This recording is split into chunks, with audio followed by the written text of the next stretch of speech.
Hello and welcome back to my channel. As you can see, we're doing things a little bit differently here. You know what? I'm in portrait view. I should be in a different view. How about that? Oh yeah, there we go. Is that better? Yeah, that's way better. Okay, cool. Okay, sweet.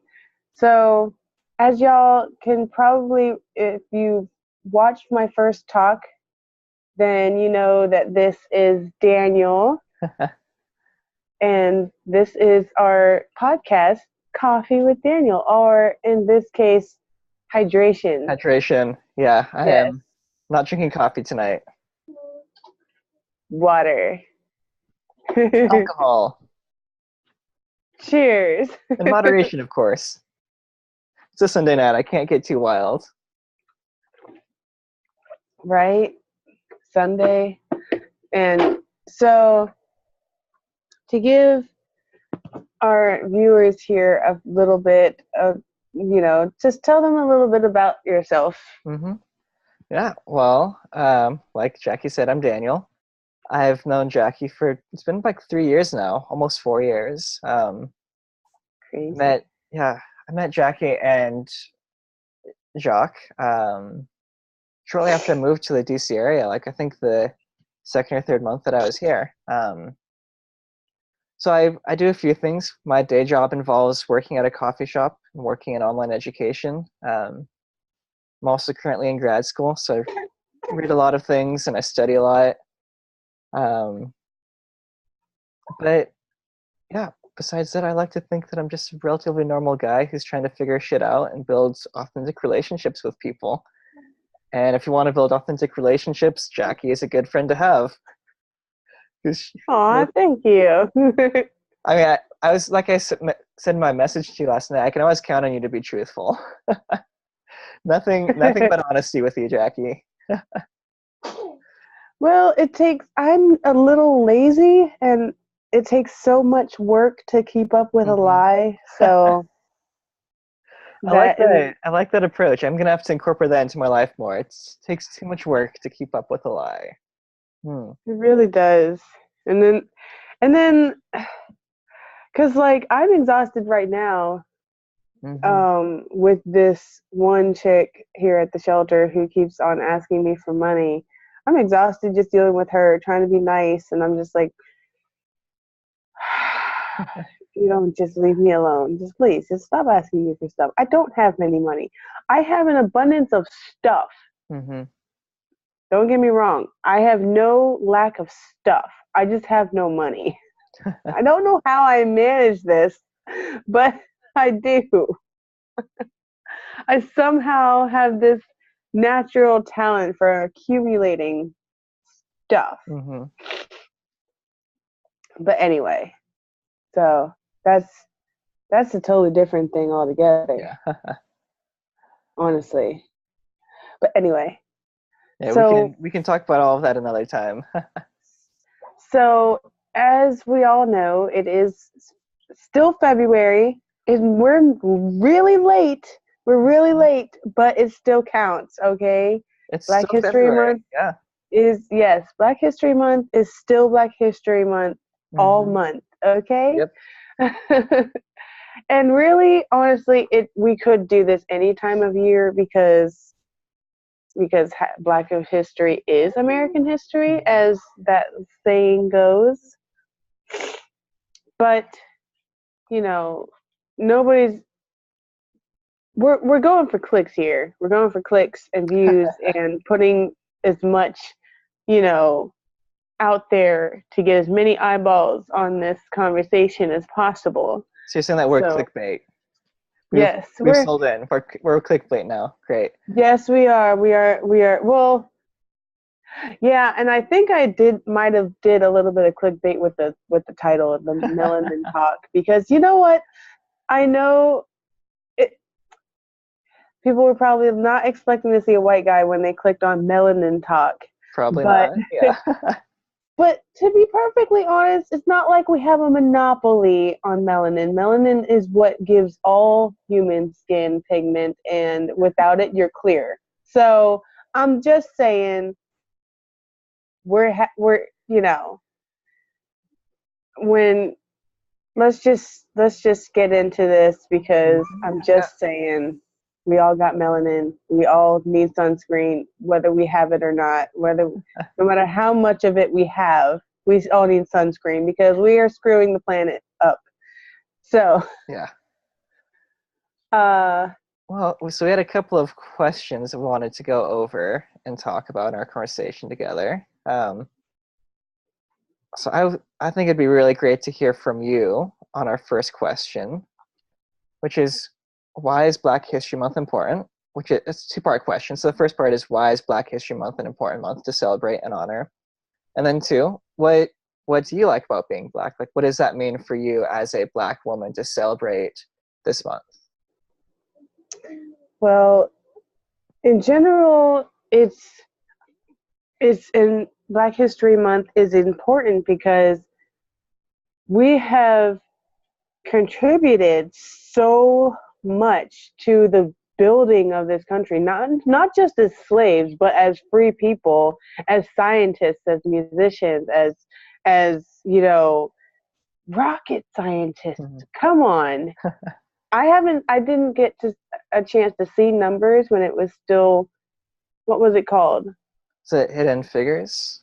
Hidden Figures, yes. Yeah. Hidden Figures. I did not get to see that when it was still in theaters. And when I did get to see it, it was at the women's shelter year before last. And people wouldn't shut up the whole time we were watching it because people are haters. But come on now. We were rocket scientists. We are we have done so much. I mean, what else? What else did we do? We invented peanut butter. We invented peanut-based dynamite. Okay, like all kinds of different explosives. Like we invented rock and roll. Like,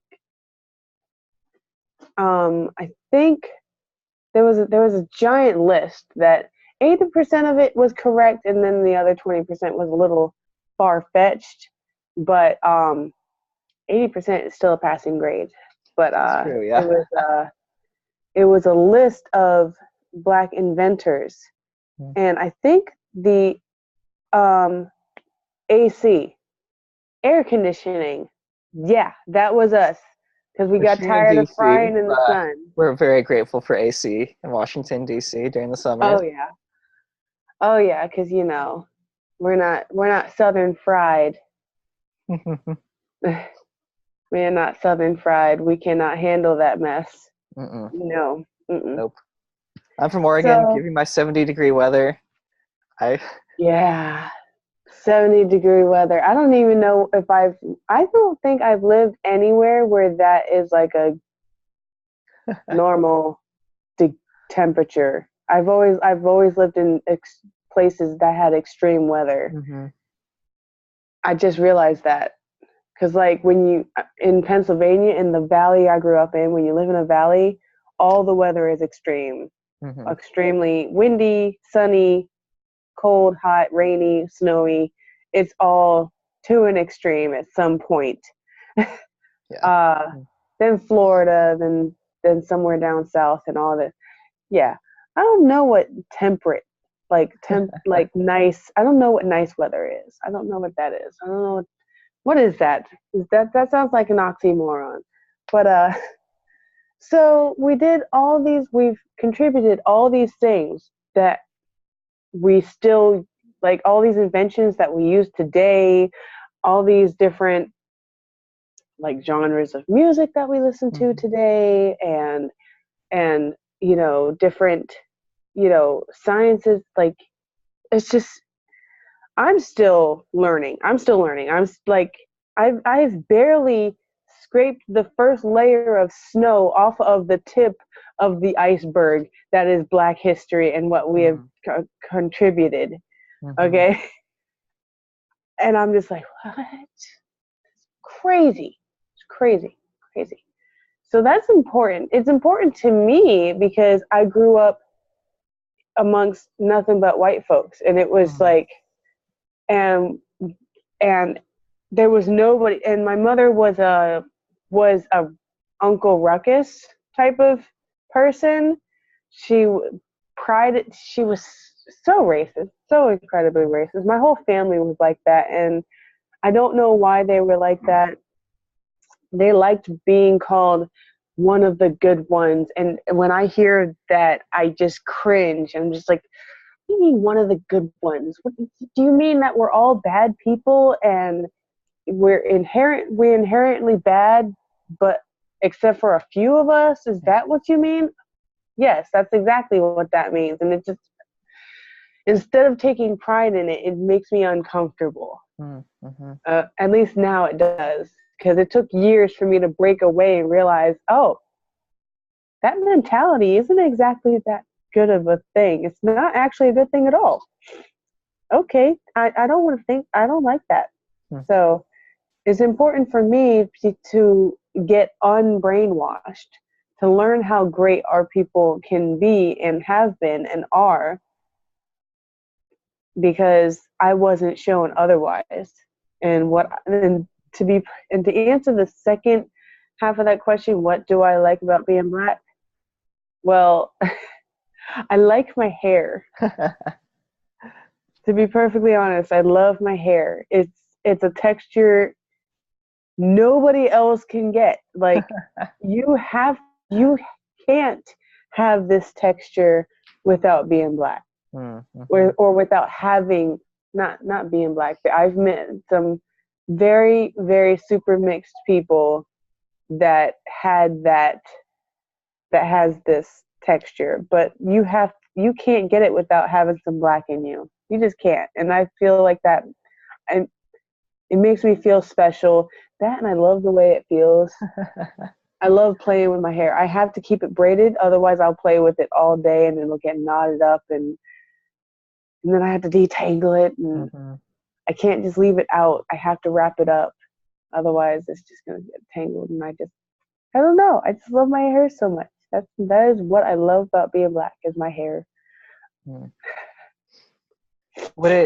So I guess kind of going back to what you were saying about growing up and that environment that you were in, would you say that for you Black History Month can be a way in a society, in a world that says that you have to be a certain way to be a good Black person, to be a good one, you have to live a certain kind of way? Black History Month is a way of saying, actually, no, you don't have to conform to these white standards. You don't have to do this. You can be who you are as a Black person, and that in and of itself is fantastic and great. Like, do you think that'd be like a fair way of summarizing what Black History Month means? So, like, to someone who, like, if someone were to walk up to you on the street and be like, "Hey, what's this month about?" And like, that is a good summary. That is a pretty good summary. You're really good at summarizing things. I like that. I like that about you. It's one of my skills. It's on my resume, computer skills, summarizing skills, all of those. But That's what's up. Well, the reason why I was thinking about that is because as I've talked to a lot of white people, especially, I've had a lot of conversations where people have said, "Why is Black History Month important? Why, like, what is this month about?" And I remember a conversation I was having with a friend who was talking about how important it was for him to see Black people in the media, to see people in movies, TV shows, writing books, all these things. He was saying that growing up, he never saw any of that. And so he didn't know that he could be any of these different kinds of people. And also, that's the first time that thought had ever occurred to me, because growing up as a white person, I see a mirror image of myself everywhere. Everywhere I look, I see someone who looks like me. Everywhere. In our history books, in the movies, like always. And I'm so grateful to my friend who shared that with me, because I would have never, honestly, I thought it would have never occurred to me without him doing that work of sitting down with me and explaining to me that that's why it was so important for him to celebrate successful Black people. Because to him, he had never been able to believe that he could be, an astronaut, or he could be a successful business person without seeing people who looked like him, who had similar stories as him, actually end up doing that. That is, I hadn't even thought about that part either. But you just reminded me of when I was a little kid. I used to try to draw a black version of all my favorite movie characters and princesses and stuff. Like I would try to draw the black version. Like I was obsessed with Anastasia when the movie came out, and I was like, and I would draw her as a black girl. I would draw her as a black girl and be like, and I'd be like, this is Anastasia, and mom's like, actually, no, that's not Anastasia. And I was like, no, this is my Anastasia. And she's like, okay, well, there. And she didn't know what to say to that because she's like, you can't, you can't be white, right? And I'm thinking to myself, I'm like, I'm not trying to be white. I'm trying to be me. I'm trying to be okay with that. Yeah. And like, oh, Sailor Moon. I used to draw the black version of her too. Like I'd give her extensions, like the not weave, but like the box braids. I'd give her box braids, and I'd put them up in the little like bun pigtail type of thing that she had, and she'd have the braids like flowing out and stuff like that. I was very proud of myself with that drawing, even though looking back, it kind of sucked. It was kind of mediocre, but whatever. It was fourth grade. It was the still intent pretty behind damn it. good. Yeah, it was that desire behind it. And and then from there, something about being okay with being black died in me at some point after that. And I started using skin bleaching creams, and I was still relaxing my hair and didn't want to go natural. I no longer wanted any kind of hairstyle that involved braids. I wanted my hair to be straight like a white girl's, like all the time. I started bleaching my hair because I didn't want to have black hair anymore. I didn't even want my hair to be black, let alone my skin or anything else. It was just, it was it was bad. It was pretty bad. But I've come full circle. Actually, I've come beyond full circle. I've, I'm like in a upward spiral now because I came full circle, but I'm not in the same place I was. I'm better than the place I was when I was a kid. Like, I don't think I'm one of the good ones, and I don't strive to be anymore. Whereas back then I did. Of course, I was also a child. So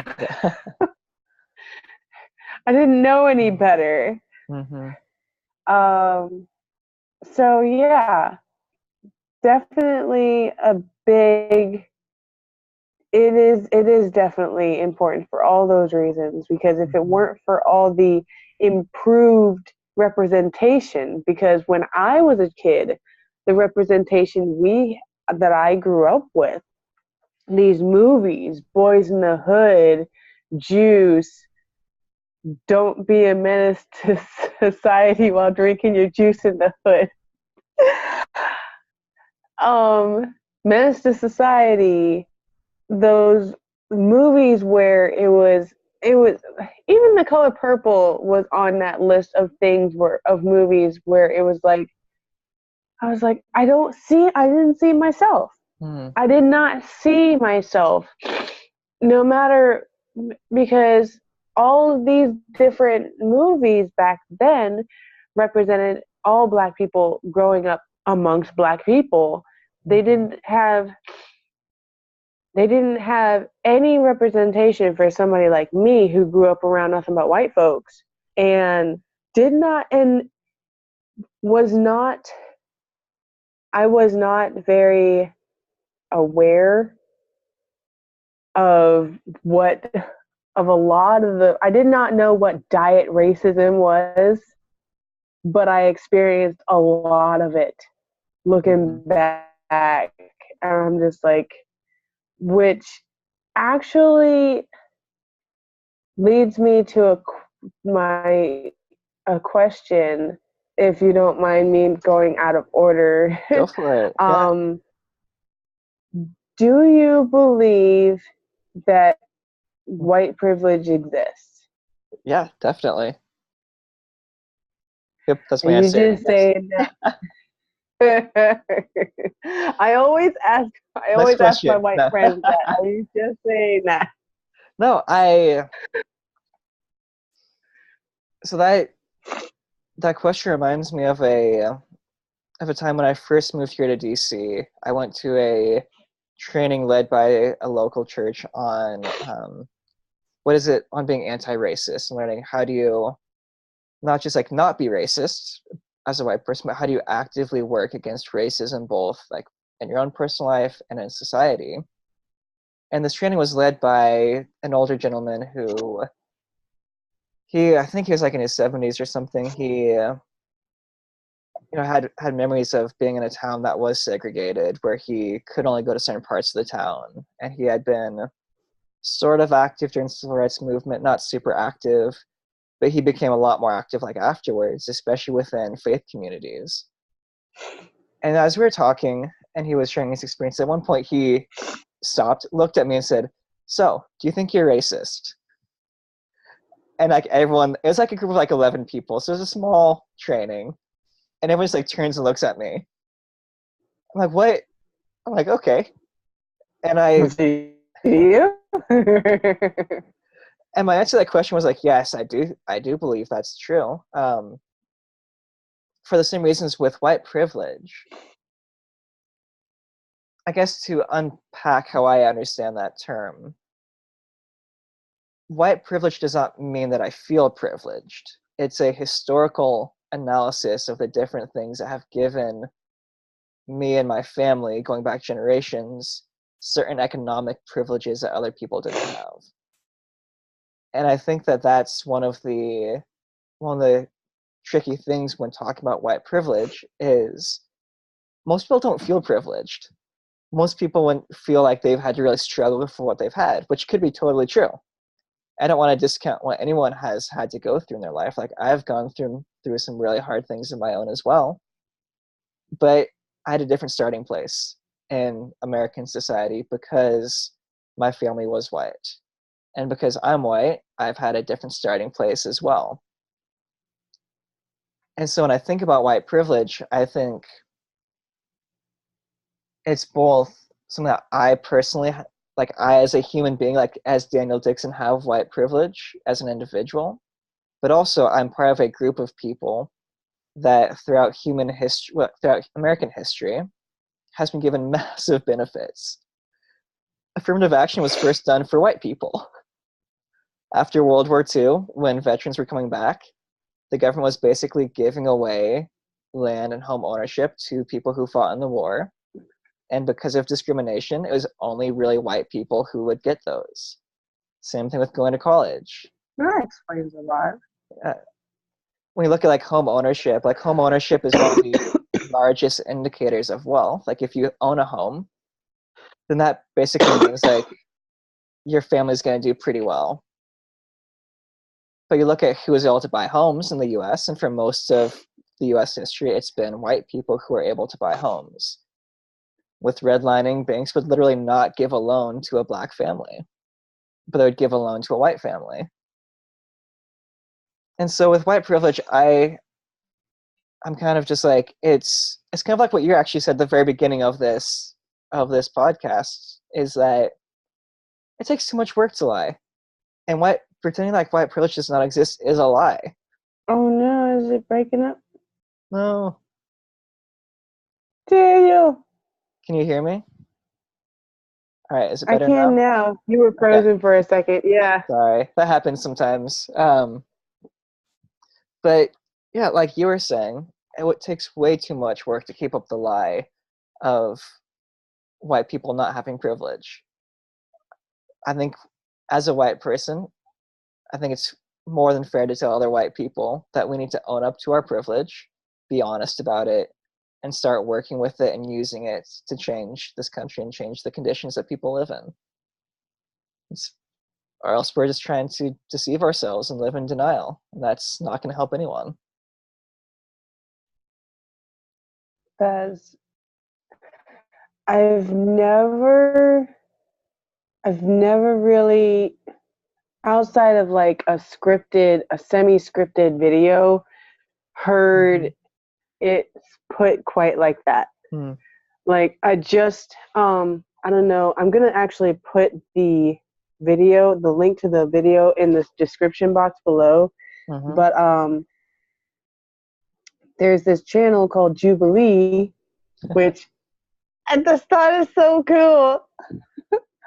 But they have this segment on their channel called Spectrum, where and the title of the videos are very like clickbaity, but the content is too. Like you can't stop watching, and no matter how infuriated you might get, like the titles of the videos are like, do all blank group of people think the same? I got into I watched this one video I wasn't ready for. It was do all white people think the same?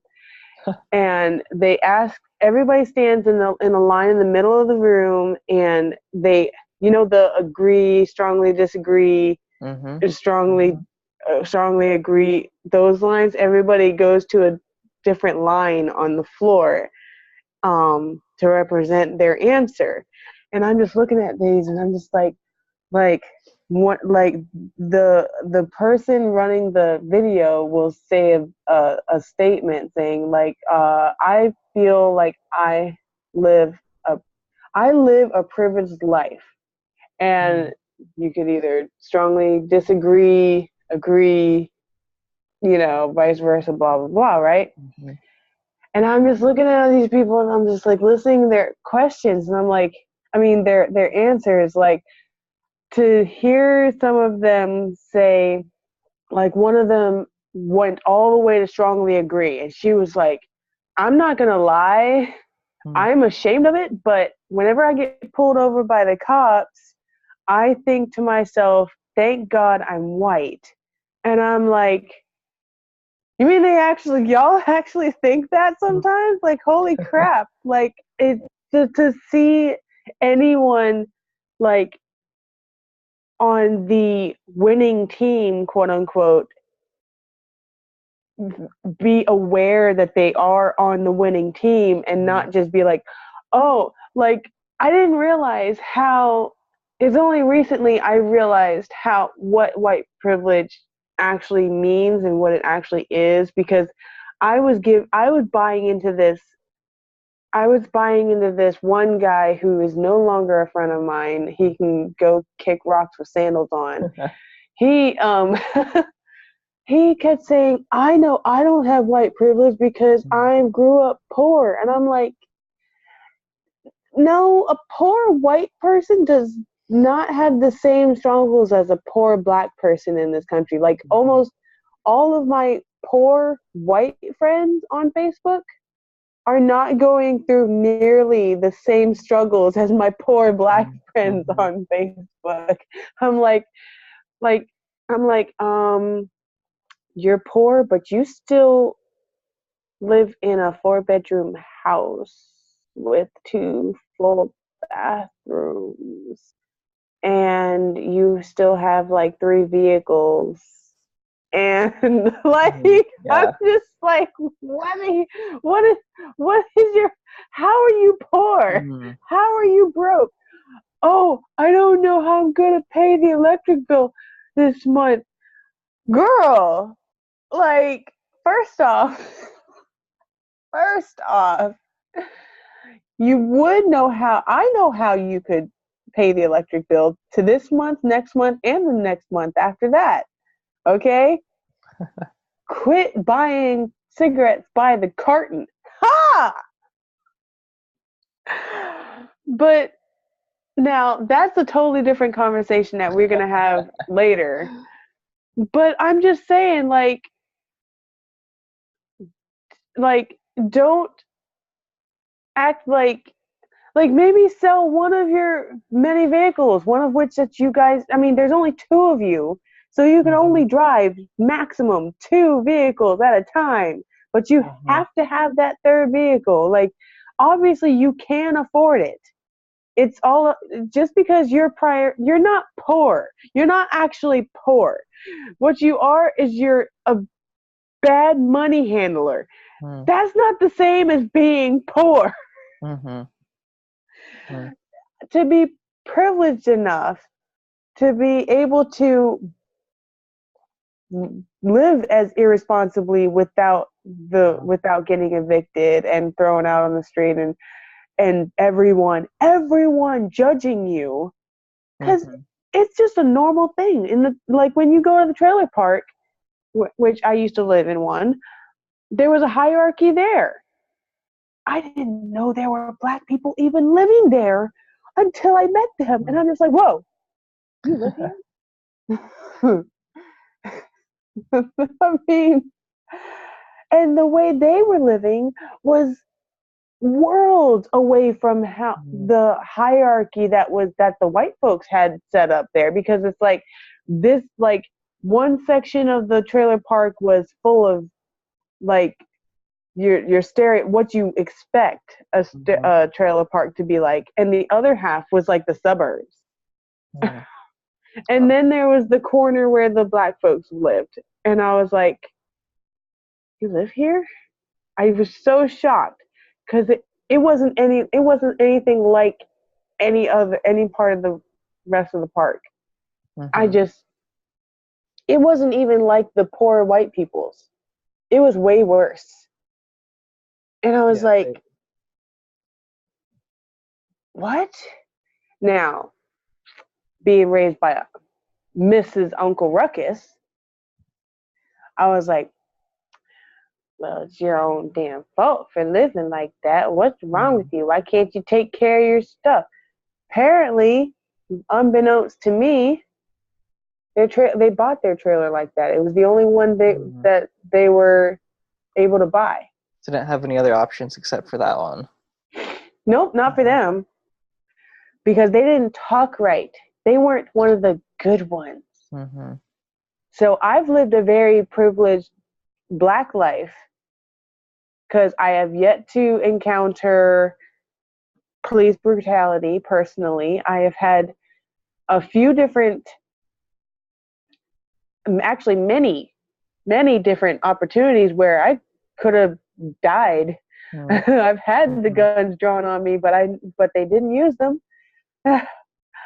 They did not they did not tase me unnecessarily. They were not unnecessarily rough.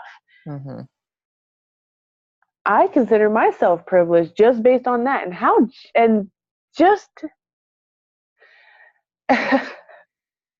let me just point out how incredibly jacked up that is. That I literally feel privileged to have not been unnecessarily brutalized by police. That's pretty fucked up. That if that's not an indicator of how bad things are, I don't know what is. Yeah. I mean, and I'm not joking. I really do feel that way. I'm like, I feel a breath of relief every day it doesn't happen. And every day that I wake up and I don't think it's going to happen. I don't think it's going to happen to me. I don't expect it. I don't just wake up every day thinking, oh, let me just walk out here on the street. Oh, who's going to mess with me today? I don't think that way. But for a lot, and I mean a lot of African Americans in just this city alone, that's their first waking thought before leaving the house is, who's going to mess with me today? But yeah. There was another question There was another question, and I don't remember what So it was. the third question that we had discussed talking about was in a similar vein to white privilege.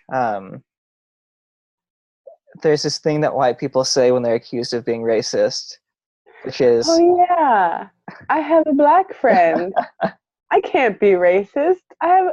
You know how many times I've been the person they've said it to? I've had, because being one out of only 4 black people in town, if I was your friend, I was your automatic scapegoat. I'm not racist. Jackie, if would we be friends if I were racist? And I'd be like, no. they give them some side eye. At least now I would. Back then, I did not understand how racist that is. Like, you don't, if you need someone of another color, of another ethnicity to validate, to prove to you that you are not a shit human being, you're probably a shit human being. Like, when you take a step back and look at that statement, it's a pretty, and I, as someone who has used that statement before, it's a pretty desperate thing to do. To be like, I need to be affirmed and liked so much that I'm going to use a friend. Like, when white people use that phrase, they don't really care about their other black friend. They just want to be able to prove that they're not racist by using their black friend. So like, it's all about protecting, like, so that you've probably heard the phrase like white fragility. It's all about protecting white fragility. Because it's like, we are like glass. Drop us and we shatter. We're not Tupperware, we're not plastic, we're like porcelain china. Where we are so fragile. And you know what's messed up is even the most blatant, like, I don't care if I offend anybody. You found my post offensive? Well, F you, blah, blah, blah. Even the most boisterous, that's the word I was looking for, and obnoxious people, I've noticed that they're the most fragile. They're the first person to get, so they swear up and down, I don't care what anybody thinks. Well, if you really don't care, why do you constantly have to keep saying over and over again that you don't care? It's because you care a great deal, you whiny ass. You poor thing, you poor fragile thing, you. Go to your safe space, grab your teddy bear and your blankie, and we'll put on Teletubbies for you because you're a big crybaby. Okay, and I honestly I have no room to talk, okay? It takes one to know one. I am a big crybaby. I care a great deal what people think. Don't call me the N-word because I will cry and I will probably punch you in the face at the same time. You know what I mean? Which, I mean, that's a deserved reaction. Yeah. You'd be totally justified in doing that. And I will cry the whole time because I'll probably hurt my hand doing it because I am not a fighter. And I mean, I'm such a big baby. So it's funny if my crybaby ass is gonna make fun of you for being sensitive, then you know you're being way too sensitive. Yeah. Yeah, it's a bit ridiculous. It is ridiculous. I tried to save white people. I tried to save them from the term. But it's the truth, man. There is such a thing. Not all white people have it. Okay? Not all white people. There are some white folks that's just like, I'm just like okay, first off, I need to go on record by saying I do not support supremacy of any kind, whether it's a gender, of race.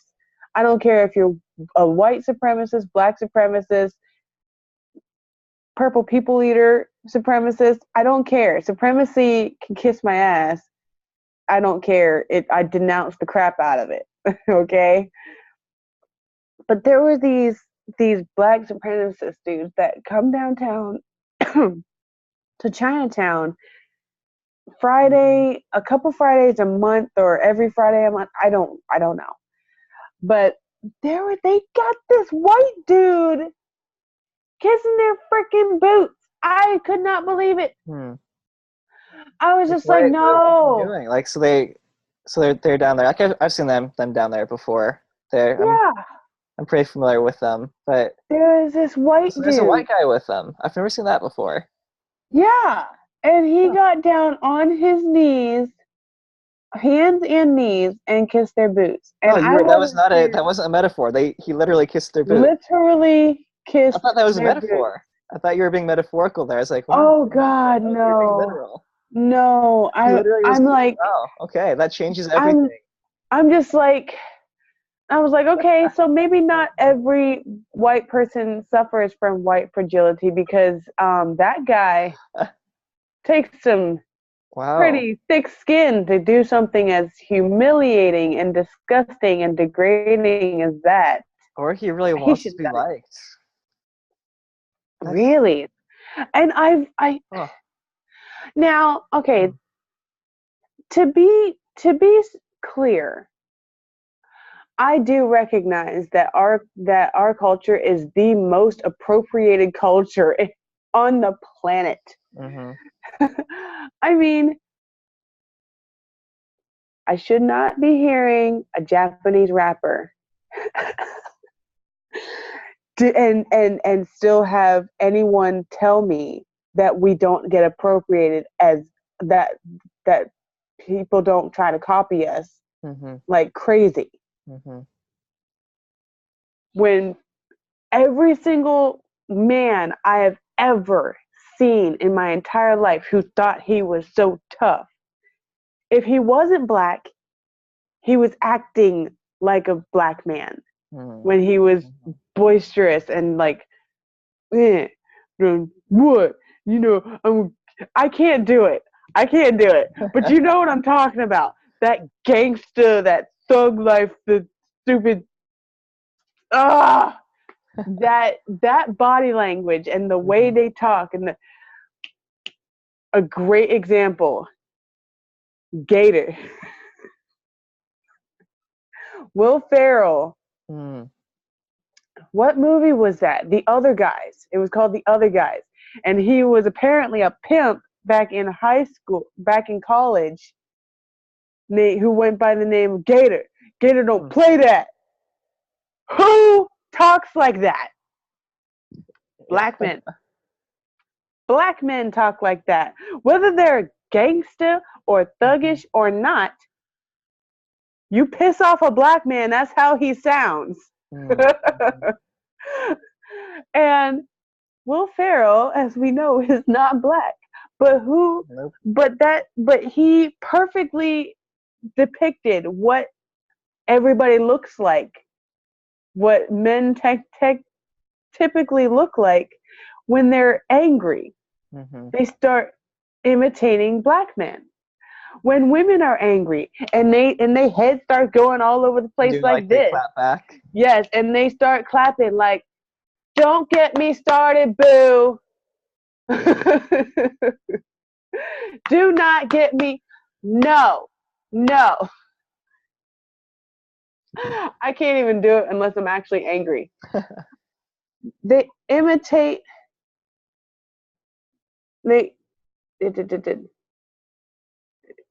Everybody, I am Grand Central Station over here, texting galore. I should have let everyone know I was not.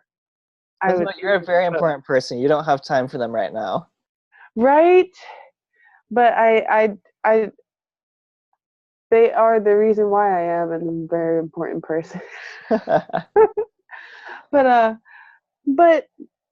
my caseworker actually, one of my many caseworkers actually worded it perfectly. She said, they want our rhythm, but not our blues.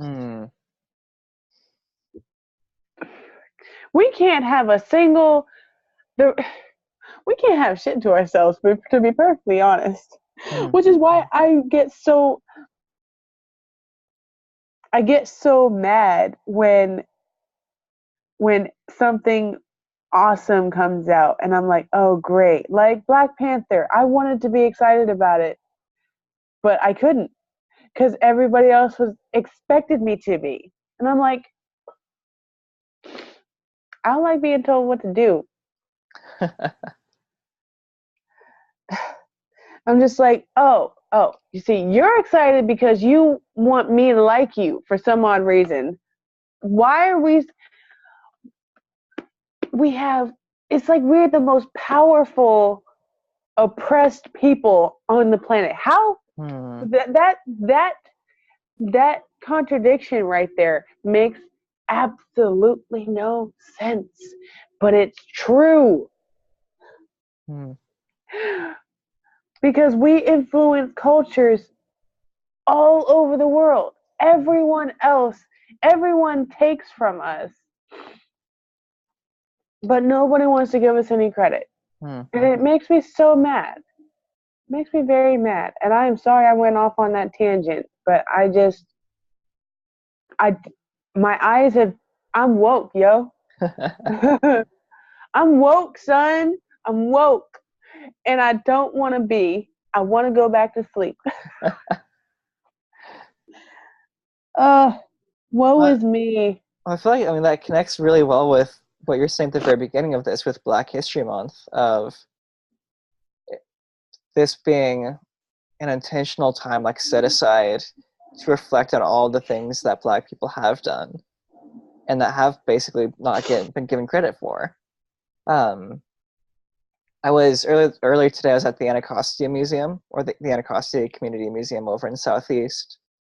It was my first time being there. I've wanted to go there for a long time. But I finally went today with a friend, and it was just looking at the history of DC and the history of how different neighborhoods came to be. And one thing that just like was a theme in every single neighborhood was neighborhoods became the way that they were because people fought for them, and people said, this is our home. We're not going to just kind of roll over and let it all be taken over by the federal government. And for me, like, as someone who's kind of new to DC, like, I've been here for 4 years, but I think that's still being relatively new to a place. I arrive in DC and I don't know anything about that history and that culture. But the more that I learn about it, the more grateful I am for the people who came before me, and the more I want to honor what they've done. So think of like with U Street and how U Street used to be considered the Black Broadway because of all of the incredible musicians and artists who were on U Street. And I see becoming now more of a place where it's just for like college students who want to go and get drunk and party. And like that's pretty much. Like that's sad. And I wonder if people knew more about the history and the traditions of the land that we live on, if we would be more respectful, if we treat each other with more honor and listen more to each other. And so I guess like for me, like as a white person, Black History Month is like a month of reflection and like lamenting and grieving as well for the history of America. Right. But then also a call to action of, all right, like there's shit that needs to get done. There's work that needs to happen. Show does. So I feel Lots like, of it. yeah, like with the conversation on white privilege, I'm like, white privilege is a great starting point, but too many conversations start with white privilege and don't move and saying it's not enough just to be aware of your privilege as a white person. The next step is learning to use it. The next step is make sure other people have access to everything you've had. The next step is destroying every system that's been put in place to give white privilege.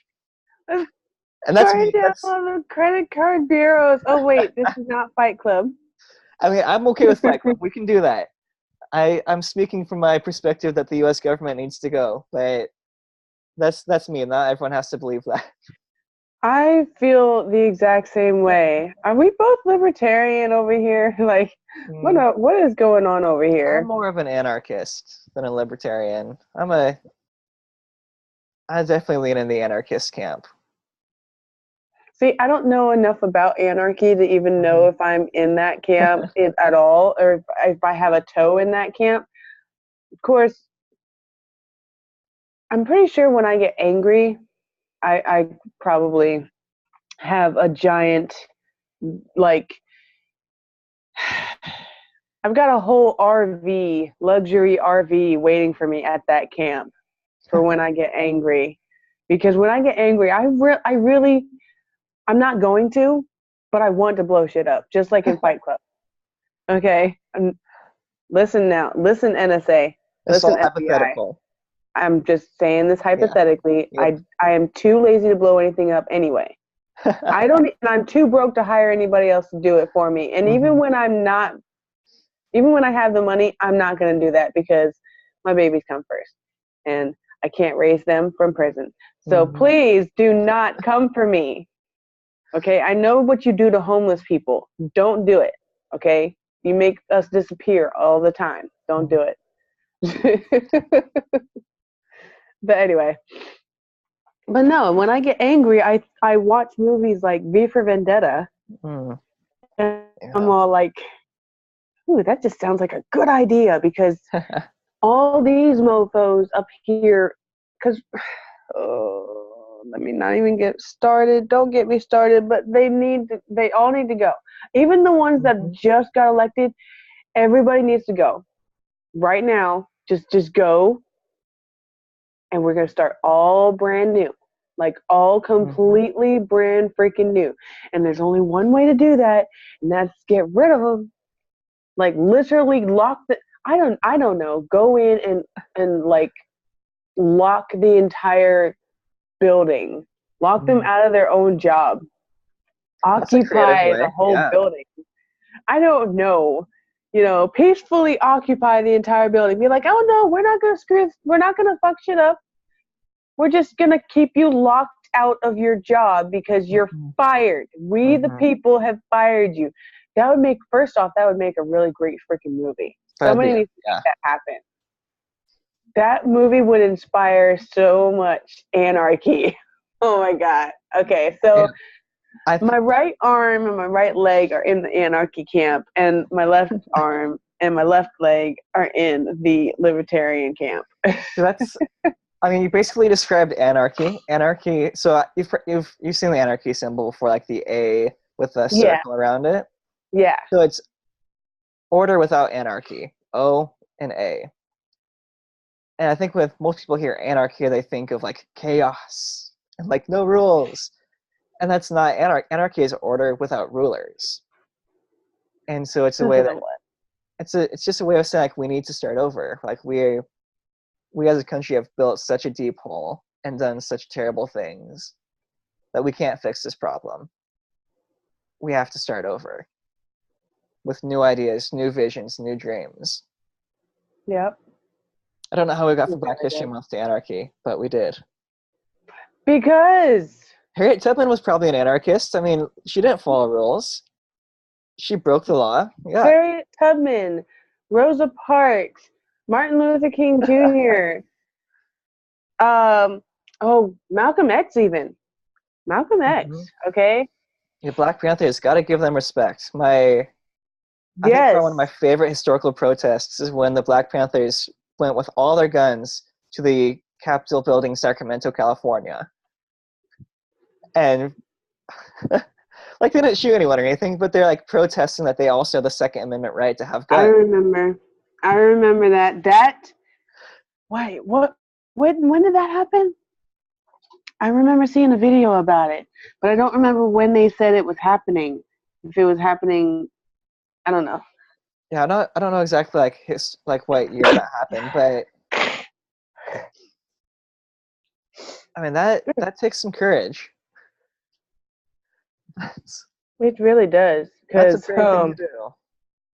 Considering what police usually do when they see black people with anything sharper than a French fry, anything more deadly than a marshmallow, and they freak out. Like, no. They lose their minds. Everyone loses their minds. And I swear, Jesse, whatever his last name was, I'm sorry, I didn't follow Empire because I didn't want to I'm not fake. I didn't grow up listening to hip hop, so I'm not gonna act like Empire is gonna be this show that I'm just gonna definitely follow. It just did not appeal to me because I can sing, but I can't write music. So there's a lot of stuff in that show that I just can't relate to. You know what I mean? Mm-hmm. But I did hear about that one guy's stunt. Mm-hmm. He turned himself in. All them white folks in Chicago, and he gonna find 2 Nigerian dudes to. Well, so I haven't been following that case carefully, but I did see something on Twitter today that there were text messages between him and those 2 Nigerians. And a check written out to those 2 Nigerians. The text messages said that it was for fitness training. And so now it sounds like the Chicago police is backpedaling from their earlier statement. What? Which, I mean, it's the Chicago police.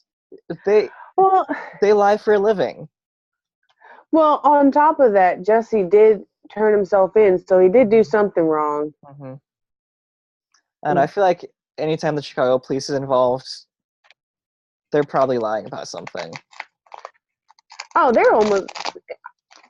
The way I see it, if the police, I don't care where you're from, I don't trust police. I don't trust I take every badge I come across that I encounter because like I said, I don't think it's going to happen, but I also have anxiety. Mm-hmm. And anxiety has me visualizing terrible things happening at all times. So I don't, and it also gives me terrible trust issues. So yeah, I am of the fuck 12 camp, except for certain individuals, like the guy who, refused to shoot, even though he had plenty reason to shoot at us. That night that a raccoon tried to steal my Pikachu backpack, and this guy named Porky, he was like, "Hey, I have a car. It's parked in a garage. You can be nice and warm." He was a perfect gentleman. Mm-hmm. He was a perfect gentleman. But I didn't know that he went into when he's like, "You want a beer?" And I was like, "Sure." I didn't know he stole them out the Safeway. Oh. I didn't know it wasn't his car. They're like, "Why would you think that this was his car?" I was like, maybe it was the only nice thing he owned. Mm-hmm. Maybe it was the only thing he owned. Yeah. I don't know these things. Totally possible. But we woke up, they had their guns on us already. And this dude's gonna get out of the car. I'm getting out the car. I'm just like, okay, I'm going. My hands are right here. I'm just opening the door just like you told me to. And what's this fool gonna do? He gonna put his hands down his pants and run to the back of the car. Oh. What do you think that looks like? It looks like somebody's reaching for a gun and trying to get cover. Mm-hmm. We could have died. Wow. But the cop that had his gun on him knew him. Mm-hmm. He knew he didn't have no gun. He's like, "Porky, I know you, and you don't have a gun, but you need to stop playing. Like, get over here. We're like right now." That guy has been watching over me since then, because the other guy, because that guy who refused to shoot, even though, because he knew what he knew what was up. He's a veteran. He's a police force veteran. He's been on the force for a while. The other guy, on the other hand, that was pointed at me was a rookie. It was like his first day on the freaking job. And I was just like, I was crying like a bitch, like, "Please don't shoot me." I was crying like, "Please don't. I'm so I became a blubbering baby.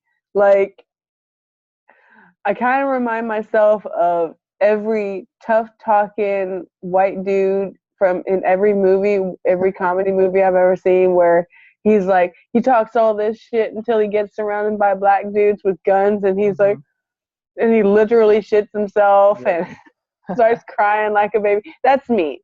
Even minus the tough talking. I'm like that all the time. I'm just a big baby. I want to live. I want to live. Okay. I don't know why I told you that story. What was I talking about? Oh my god. I hate when that happens. We were talking about Fuck 12. Yes. Because I'm on board with that. Yeah. That one cop is good in my book. And the cops that have refused to shoot me and treat me like shit. I'm like, they get a pass. Yeah. They get a pass, but only on an individual basis. I still say fuck them for being cops, even though because because you can be a cop and a decent human being at the same time, but I'm sorry. Like, I will acknowledge that you're a decent person, but fuck you for being a cop. Yeah, I mean, police are. I don't know. I don't know how else to say it. Yeah, yeah. I have some good friends who are police, and outside of the job, I'm like, you're a great person, but the second you put that badge on, you're enforcing racist laws. There's no way around it. The second that you start enforcing the law in itself is racist. It really is. Yeah. Well, our time is running out. This video is going to end automatically on us very soon. So we should probably do like a graceful end rather than like an abrupt cut to the top. Like, don't stop. Yeah. So I guess okay, as a closing question for you, I would love to know. So Black History Month is almost over. There's only a few days left. What would you recommend to people, whether they are black or white or of any ethnicity? How should people use these last remaining days to honor Black History Month? Because February is not over yet. Interact with a black person. Just interact with one with an open mind. That is what I'm going to suggest. Like, forget all of your preconceived notions, all your stereotypes, all your anti-stereotypes, all of that stuff. Just be like, here's a human being, and interact with them and see how much different your interaction with that person goes without all your preconceived notions. That's fantastic. Yeah, 'cause I mean, ultimately that's what this is all about, is building relationships and getting to know people as people and for who they are. Oh yeah, I love that. I love that recommendation. Hopefully people will take you up on that. I hope so too, because like, people are people, and people can be awesome if you give them the chance. Because people don't realize how much their preconceived notions drive their behavior towards other people. Yeah. Get rid of those and see the improvement. Yeah. But anyway, y'all, let us. I don't know how long we have. I just wanted to do my little outro.